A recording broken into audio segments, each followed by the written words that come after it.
No wonder.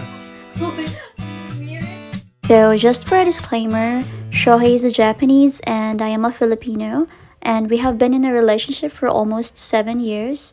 So, in this video, we're no generalizing all Japanese men, but it's just to give you an idea of what it's like being in a relationship with a Japanese. I hope you enjoy our story. Since I promised that I'm going to make vlog about how to date a Japanese man. So I asked some of my friends to give me questions using my personal Facebook account, and there were a number of questions that were given to us.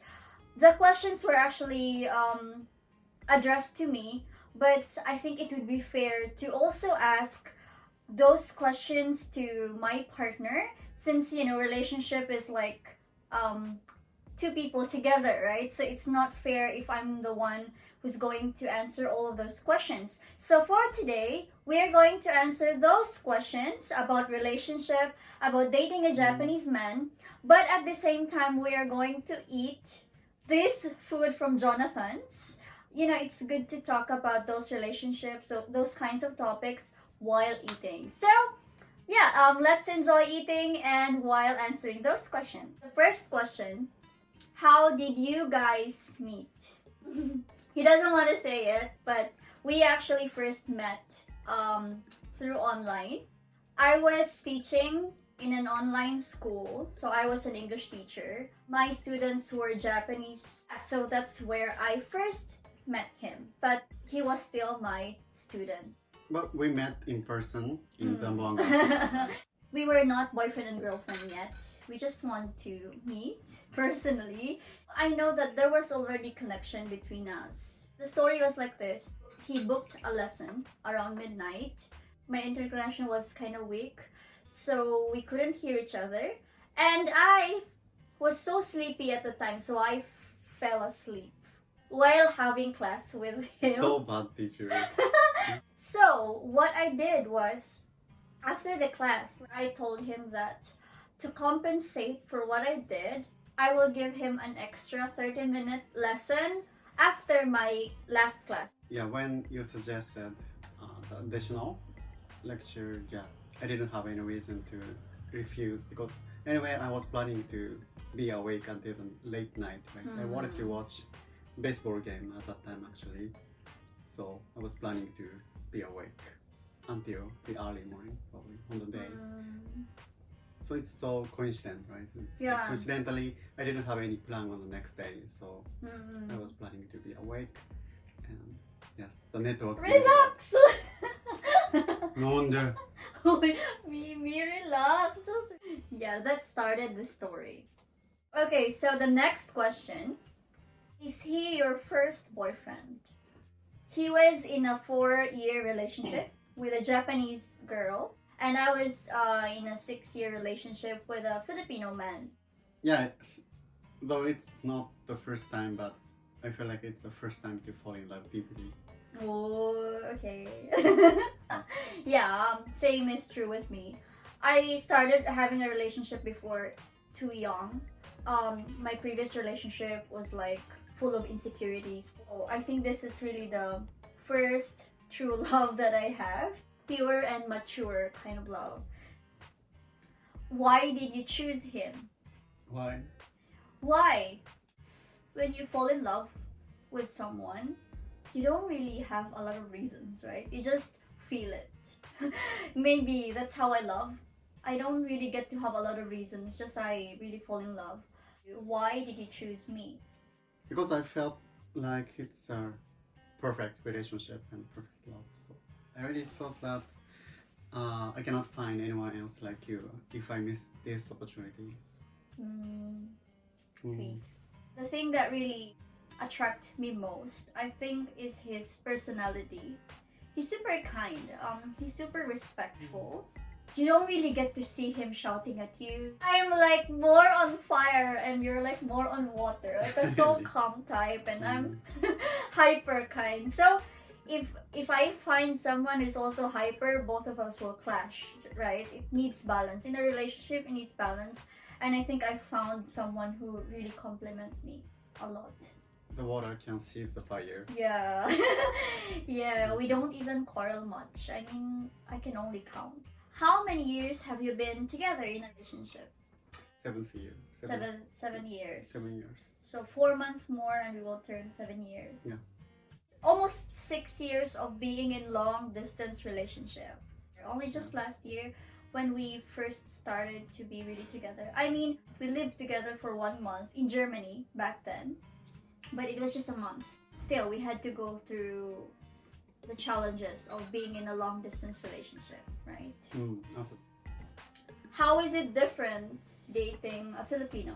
For me, it's kind of different. Culture-wise, when you are with a Filipino man, you don't get to adjust much. Everything is pretty much okay. But the point is, when I'm with a Japanese man, there are a lot of learnings. To learn other culture, to love other culture, it's all about learning. It's all about growth.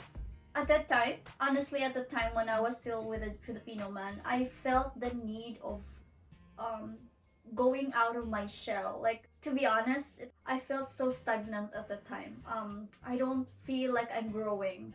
But with him, I learned a lot. Like, oh, there's still more than what I can. There's still more than what I am. Same here. Like, actually, yeah, it's true. Like, to understand or know other cultures or perspective is so exciting and at the same time intriguing. It can sometimes change our lives or our way to live. Are you guys married? We're not yet married? But didn't we already submit to the government? Like, we are in the same household. Yes, same household. So registered. Registered in one household. I don't know how do you call that, but there's like that kind of thing in Japan. So even if you're not married yet, you can submit to the government or to your city hall that you both are living together. But sometimes it's considered as a family. Right? Like there are people who have some reasons and they cannot submit them marriage documents. So if they don't want to legally marry, they have the ways or measures to be considered as a family. When is your anniversary? November 13. This coming November 13, we will be celebrating our 7th anniversary. How was it meeting with his family for the first time? It's common to get nervous. No one is so confident ever meeting the partner's family, right? I met them in a sushi restaurant near their house.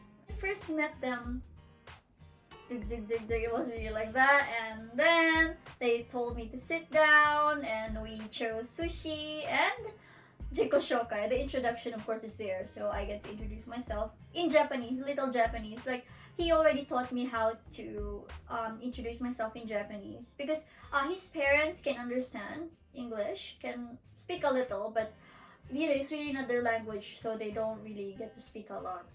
So I have to pay respect to his parents by introducing myself in Japanese because anyway I'm in Japan, they are Japanese, so I have to, you know, adjust to that. It's like a little stiff at first. Like, of course, when you meet the family for the first time, it's not immediately happy or like, you know, like friends or close. The turning point was like when I ate wasabi. Yeah, Sushi with wasabi. It was super spicy. So I cried so much because like I didn't know that inside the sushi there was a lot of wasabi there, and like I cannot really hide it. I cannot rush to the restroom because of course I have to ask, can I go to can I go to the restroom? I cannot say that. It was like on the spot. I had to cry so much, and they were like laughing at me because it was like funny. I know it was funny, and I think that was a turning point. After that it became more comfortable. So after the sushi, we went to their house. His mother and father prepared dessert for us, and it was really good. They were also very respectful. They were also very careful, more of like at home. Like I feel comfortable after that. And so it was so happy. We tend to travel already with the family. So I was already part of family travel. How was it like meeting my family for the first time? They are also very kind, actually. Very good hospitality, and they welcomed me as a part of the family. So I just also try to talk to them and And a good thing your family mostly can speak English. So. Didn't you both have a hard time adjusting to each other since you have different languages, cultures, beliefs?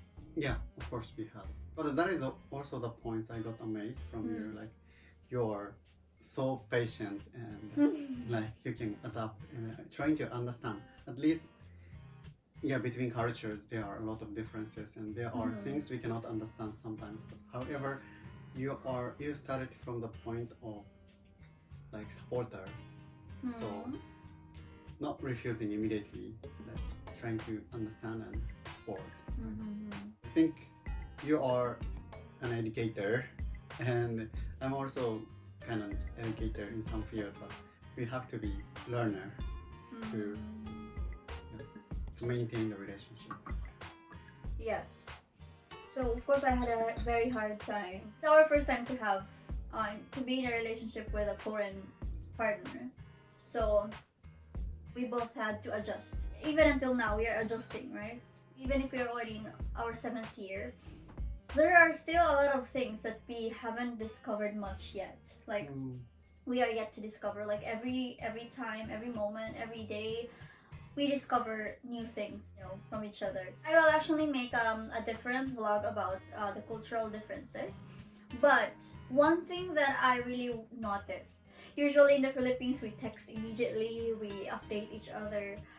But I got so shocked because after the 2 days after we became into a relationship, he never texted me, he never chatted. I don't know what happened. Hey, please chat with me every day. At least tell me good morning, good night. Because they don't have that kind of culture. Like, really seriously, they don't have the chatting, texting culture. Sometimes some couples have a date only once a month. Right? In dating a Japanese man, you have to be really patient. But to understand each other's culture is actually not sad at all. Like happy process, I think. Yeah, so it's a happy process. We can enjoy that, and at the same time, we have to enjoy that. So. In terms of my partner, I trained him somehow. Yeah.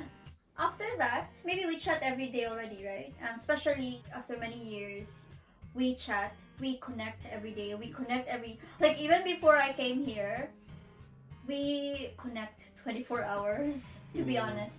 It was really exciting because you have something to look forward to. Is language difference a problem? For me, not a problem, like enjoyment. We can enjoy, sometimes we cannot understand. It was not really a problem, but sometimes we do have some miscommunication, right?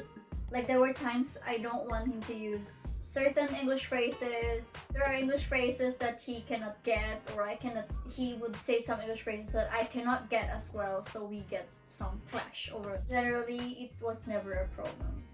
Language is tool, so tool matters actually. It's just a tool at the same time. So of course it's important to communicate with the language, and at the same time we can use non-verbal communications. We firstly met, we try to use internet, right, and communication tool as a Skype, and Skype as a communication tool. And actually at that time Rusel's house has very unstable internet, so always cut. But each time if it's cut, that is also I got amazed. You try to communicate and never give up. And I also have never given up communicating with Lucille. Sometimes tool doesn't function and it matters, but there is a way we can overcome it if it's just a tool. Is it true that if the partner is a Japanese man, the wife or the partner will have to serve the man? Like in the house, the woman will prepare everything for him. It's not true. It's really not true. Of course, they have that culture that women will have to prepare ages ago, but I don't think in the modern times it's still applicable. Like in our case, I don't prepare everything for him. He even prepared things for me. I think it's balance. Like if I get tired, he would cook. If he gets tired, if I know, if I see that he has a lot of things to do, I get to work. Or, for example, Saturday, Sunday, if we don't have work, I do the laundry, he does the cooking, something like that. It's a matter of deciding who will do this thing, who will do that thing, but never I do everything. We are also working now, so I really don't get to prepare everything for him. We do it together. We do all the household chores together, right? How do you keep, or how to keep the love burning for a long-term relationship? How did we keep it burning? I think one of the things is we dream together. You both have something to look forward to. You want to achieve it together. You want to go on the same path together. Doing all your best together to achieve those dreams that you have. And I think it doesn't waste any of your time because both of you anyway will go to the directions. Yeah, that's one of the things that keeps our relationship burning, our love burning. Like imagining the future together, like share the future Yeah. together is really important. Like, yeah, without that, like we cannot know what kind of life will we have. So if we have concrete idea of our future idea of plan, and if it's shared, and so we are motivated, even if we are now in a difficult term, or sometimes work might be hard for us, but we can be patient actually for that. And maybe aside from that, respect is really very important. No matter how much you love the person, I think respect and love goes hand in hand. In our case, we respect each other, even if sometimes we tend to tease. like like sometimes he mocks me. Like for example, I say things and he will also repeat what I'm saying. Sometimes I get annoyed. Like of course not so much annoyed, but like but it's those kinds of little things. But I mean the respect is still there, even if we do jokes sometimes, even if so I think respect is really important alongside your love for each other. Again, like to be a learner, lifetime learner. I think another thing also is learning how to forgive. We're humans, even a Japanese who looks so perfect, who lives in seems like a perfect world, they commit mistakes as well. If you really love, if you really respect the person, you get to forgive, no matter how large. Of course, sometimes if it's really unforgivable, that's already another story. That's already a different story. But I mean, we forgive little things. Okay, so the last question, down to the last question. When do you plan to get married? There will be the perfect time, I think. What is it? Yeah. So we'd like to have a lot of children. No. At least 3. No, I like to. So we have to plan for that. Yes. Perfect time will tell. That's the end. So I hope that you learned something from our story. The next vlog, I will talk about the cultural differences. But before we end, I actually asked him to prepare one phrase or word, Japanese phrase or word, to tell you or to teach you. Well, the Japanese phrase I'd like to explain today is Nanakorobi Yaoki. It means 7 times fall and 8 times stand up. It means that no matter how many times we fall, there will be time we can stand up from that. Life is always like that. Like there are times. What? So I'm just. Wow. Like a wave. There's a top. There's a good term and there's a bad term also. But we have to stand up each time. I hope that you learned something from our story. If you have experience as well dating a Japanese man or woman, please comment down below whatever your experiences are. We would love to hear that. If you want us to do another video, you can just suggest by commenting down below. And please don't forget to like and subscribe. Thank you and see you next time. Mata ne! Mata ne! So to end our video, we say, ごちそうさまでした。ごちそうさまでした。